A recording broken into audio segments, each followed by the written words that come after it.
Dje patëm edhe takimin e presidentës Vjosa Osmani bashkë me partitë të tjera ku vendos edhe data për zgjedhjet e ardhshme. Urime me këtë rast, se nuk isha dje këtu. Kështu që urime zgjedhjet. Urime gjithë dhe zgjedhjet e reja, pra 3 zgjedhje brenda vitit. Megjithatë pati shumë polemika sepse pikërisht u zgjodh data 28 dhjetor, pasi që ishte data që propozuan lëvizja vetëvendosje dhe lista guxo. Ndërkaq disa kishin dilema se kjo mund të lidhet edhe me ardhjen e diasporës në Kosovë. Pra pikërisht për këtë temë do të flasim edhe pas pak, mirë po fillimisht e kemi Necmettin Spahiun me cilin do të diskutojmë për përzgjedhjen e datës dhe gjithçka që ndodhi dje. Zotri Spahiu, mirë se vini në Kosova Live. Mirë se gjithë. Mirë se ardhët, kënaqësi si gjithmonë. Zotri Spahiu, le të nisim me atë që 28 dhjetori pra për zgjedhjet parlamentare, çfarë flet kjo datë? Rastësi apo mirë menduar? Jo, besoj që është mirë menduar për faktin që e para është në kuadër të ligjit, nuk është diçka kundërligjshme. E dyta është një datë kur pritet me qenë më shumë veta me dalë në zgjedhje. Domethënë, kështu që kjo është intencë e demokracisë. Në demokraci tentohet që sa më shumë qytetarë me dalë në zgjedhje. Madje edhe këto gjithë liderët e partive politike bëjnë ftesa edhe kur është heshtja zgjedhore, thotë dilni sa më shumë veta në zgjedhje. Dhe kjo është edhe në kushtetutën tonë e implementuar dhe është demokratike. Prandaj, madje disa shtete edhe i dënojnë ata që nuk dalin në zgjedhje. Zotri Spahiu, jemi në një vit pra që ne po shkojmë drejt fundit të këtij viti, edhe në një vit që 3 palë në rregull, po. Kjo është e dyta. E treta, pse kjo datë i konvenon më shumë të Albin Kurtit edhe lëvizjes vetëvendosje, kjo është merit e tij. Kjo është merit e tij. Kjo tregon që është më demokratike se sa të tjera. Prandaj edhe i konvenon. Kështu që nuk ka pse të ankohet. Duke ditur që kjo datë do duhet të ishte datë e zgjedhjeve, partitë opozitare madje do duhet ta kërkonin pikërisht këtë datë në mënyrë që të mos kishin handicap në zgjedhje. Dhe është asgjë nuk ka të jashtëzakonshme. Është e vërtetë që i konvenon, ndoshta pse ka bërë, cilat kanë qenë motivet të presidentes Osmani për me bërë 28, kanë qenë motivet më të larta, ato të interesit të përgjithshëm kombëtar që me marrë më shumë veta pjesë në zgjedhje apo vetëm për shkak të Albin Kurtit, kjo është tjetër çështje, por ne nuk duhet të paragjykojmë. E vërteta është që kjo është në interes përgjithshëm kombëtar dhe s'kem se futemi më të tje se cilit i levërdis më shumë e cilit më pak. Në rregull. Atëherë, po thaja pra që po e lëm pas një vit me shumë zhvillime politike, por që natyrisht ka mbizotruar blokada institucionale. Duke i pasur parasysh të gjitha zhvillimet që kemi kaluar në këtë vit, 28 dhjetorin, çfarë do të ndryshoj dhe si do t'i përballë partitë politike dhe qytetarët kur vjen puna tek vota? Cili është parashikimi juaj? Unë nuk pres që të ketë ndryshime të mëdha në ato nga zgjedhjet e 9 shkurtit. Plus minus disa deputet mund t'jenë të marrë një parti më shumë, tjetra më pak, por përgjithsisht konstelacioni i forcave nuk do të ndryshoj. Dhe kjo e bën që këto zgjedhje janë të kota. Atë çfarë mund të merren vesh partitë politike pas tyre zgjedhjeve kanë mund të merren vesh që pas 9 shkurtit. Edhe nëse s'do të merren vesh sërish, do të kemi sërish zgjedhje e pastaj edhe sërish zgjedhje edhe derisa ta bim shtetin në kollaps financiar dhe gjithfare. Prandaj këtu klasa politike e Kosovës është treguar jashtëzakonisht jo patriotike. Është treguar, patriotizmi ka munguar. Ne që ka munguar patriotizmi, për me vepru në interes të Kosovës, por diku edhe kanë madje nuk kanë bizotruar as interesi partijak e personal. Sepse të bërit politik është veprem në interesave. Edhe është një politika, është një harmonizim interesave personale, partijake, kombëtare, globale e tjerë. Por të ne këtu, si duket, jenë futur edhe element të tjerë të klasave politike, edhe i nati, gjelozia e tjerë të cilat nuk kanë bënë asgjë me interesin. Për shembull, ka qenë interes politik që të bëhet një koalicion mes Albin Kurtit e Ramush Haradinajt. Por këto inatet ose gjelozia e tjerë nuk i kanë lënë që ta realizojnë këtë interes dyanshëm. Nëse s'ka qenë interes, për shembull, me bë koalicion vetëvendosje PDK, se ka qenë interesi PDK-s, po s'ka qenë i vetëvendosjes. Nëse s'ka qenë interes me bë vetëvendosje LDK-s, se ka qenë interesi i vetëvendosjes, por nuk ka qenë interesi i LDK-s, në rastën për shembull me aleancën ose me nisën ka qenë interesi dyanshëm, por që kjo prapë nuk është realizuar. Dhe tani në pas këtyre zgjedhjeve do të kemi prapë të njëjtën situatë. Po, zoti Spaju, ti kthehemi edhe një herë datës së zgjedhjeve, për shkak se pati edhe disa diskutime që pikërisht në datën 28 dhjetor do të mungoj edhe monitorimi ndërkombëtar, që do të jetë një problem tjetër nëse zgjedhjet pra nuk ka një monitorim ndërkombëtar që është patjetër. Në anën tjetër, kur u pyet zonja Osmani, ajo tha që është një ofendim nëse bëhet kjo pyetje, sepse askush prej partive pra nuk janë kundër mërgatës. Por në anën tjetër qëndron kjo. Janë pushimet, janë krishtlindjet, ndoshta edhe nuk është 100% që do të ketë dalje mjaftueshëm, sepse ka edhe pushime dhe organizime tjera që mund të kenë qytetarët. Po, por besoj gjithë qytetarët rrotullo se date janë në Kosovë. Nuk është që qytetarët e Kosovës kanë shumë para dhe dalin me prit vitin e ri në Paris ose në Londër e tjerë. Mund të shkoj dikush nga këto elitat financiare edhe e bën këtë, por përgjithsisht qytetarët e Kosovës nuk kanë para që dalin të investojnë vitin e ri jashtë vendit. Madje shumica, ne e dim që shumica e presin vitin e ri në shtëpi, jo në restorane, jo në hotele. Kështu që kjo ndoshta është më shumë për shkak traditës, zoti Spaju, se natën e dytë më pas tretë të gjithë i kene për restorante, janë full të gjitha, të mbushura. Po, ja bashkë të gjithë, por ka edhe asi që shkojnë për restorante. Po, përsa i përket monitorime, që është çështje më rëndësishme. Por se përket monitorimet, kjo tregon, ata që vënë, po mundaj këtë, po vesh po përgatisin terrenin për me vjedh votat, sepse e para, vetëvendosje dhe Albin Kurti nuk është treguar deri tani që ka bërë ndonjë përpjekje për me vjedh vota. Domethënë nuk kemi asnjë indikacion të deri tashëm që kur është paraqitur në skenën politike që vetëvendosi ka vjedh vota. Dihet kush ka vjedh vota, po ndaj në zgjedhjet të vitit 2007, 2009-2010 ka vjedh PDK-ja, tash në zgjedhjet e fundit patëm një vjedhje brenda subjektit nga ana e LDK-s, por ne nuk kemi asnjë indikacion që edhe asnjëherë nuk është bërë që vetëvendosi ka vjedh vota. Kështu që prandaj nuk ka pse nëse ata që janë kohën nuk janë vetëvendosja, atëherë nuk mund të kemi drojën që me qenë se s'ka monitorim ndërkombëtar do t'i vjedh vetëvendosja. Të nuk e besoj. Besoni që prapë do t'jetë proces demokratik dhe i drejtë?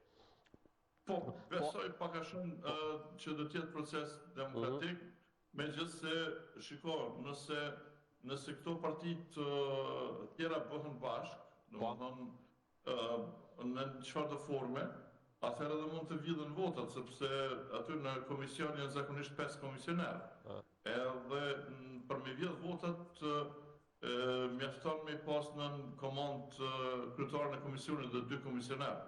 Dhe atëherë mund të bëhet vjedhja votës, por nëse kjo nuk ndodh, atëherë gjasat për më vjedh votat janë Ju bëj një pyetje nga ajo që thatë më herët në analizën tuaj për atë se çfarë mund të sjellin zgjedhjet e 28 dhjetorit, pra që ju pritni që të jetë një situatë e njëjtë, një ndryshim të vogël, por kjo a nënkupton që mbas zgjedhjeve, nëse kemi një situatë pothuajse të njëjtë, mund të kemi edhe blokada të njëjtra, zotri Spaju, a mund që të hyjmë në blokada prap edhe pas këtyre zgjedhjeve?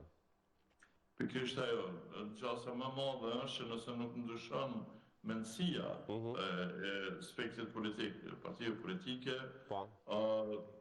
ne do të futemi edhe me të tjetë do të vazhdojmë me këtë blokad, por për dallim prej vitit të kaluar kur ishte i miratuar buxheti, tani që është i miratuar buxheti, mund të futemi edhe në kolaps financiar dhe gjëra tjera.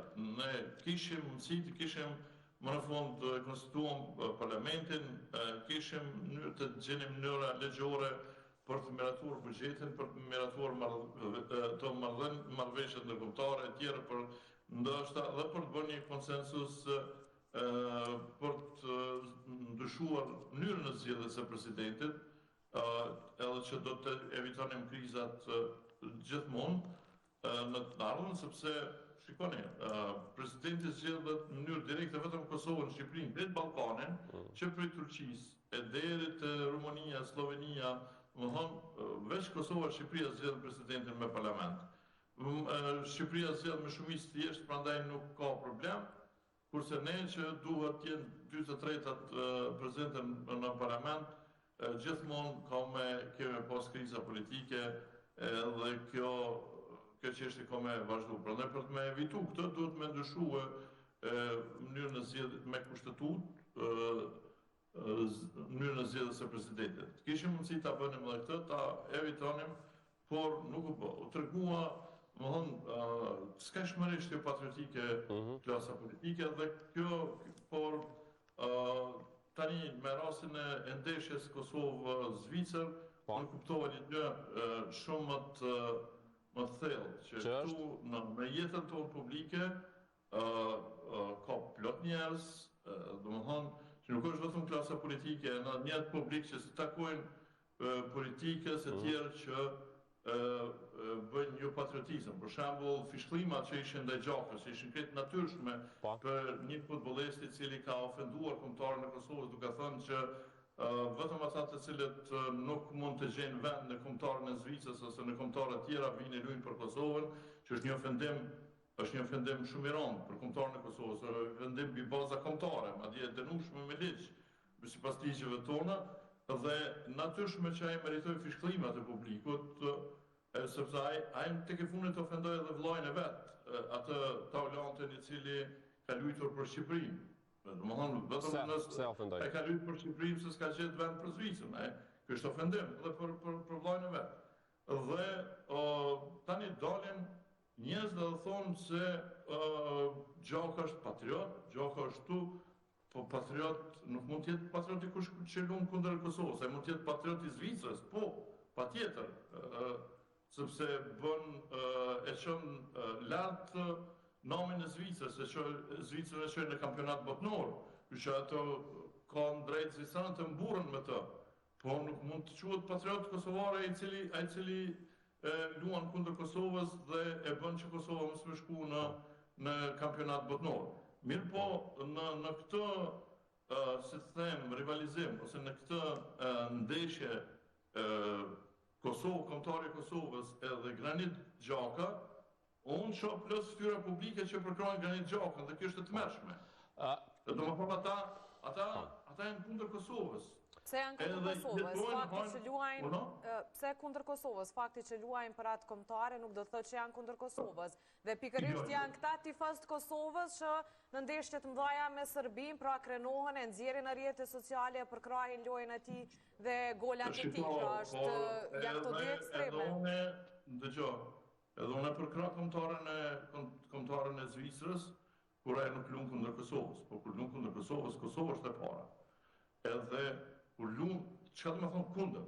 Domthonë është kundër Kosovës, natyrisht, kur ti jep gola Kosovës ose kur asiston golat kundër Kosovës, ti je kundër Kosovës. ti nuk mund të thush që je për Kosovën duke i dhënë gole Kosovës. Po kjo është loja, kjo është loja Zotri Spahio, ajo bën pjesë në kombëtarën e Zvicrës. Është lojë, vërtet që është lojë, por ne për këtë lojë ne anojmë për Kosovën. Dhe problemi është që ti kur tregon në lojë se e je për Kosovën apo për Zvicrën, edhe në rast lufte ti do t'jesh, nëse je kundër Kosovës, ti do t'jesh kundër Kosovës. Po Zotri Spahio, atëherë vjen që nuk është një futbollist profesionist, sepse profesionistët tash që po luajnë në Kosovë nuk duhet t'ja lëshoj luajnë Kosovës. Zënjushe, ka lidhe kjo me profesionistë. Gjoko është një ndër futbollistët më të mirë në botë. Ai është profesionist, është është patriot i vendit të vet, i Zvicrës, por këtë rast ka luajtur kundër Kosovës, po hajde që ka luajtur kundër Kosovës, po mendoj pa e ka ofendu Kosovën,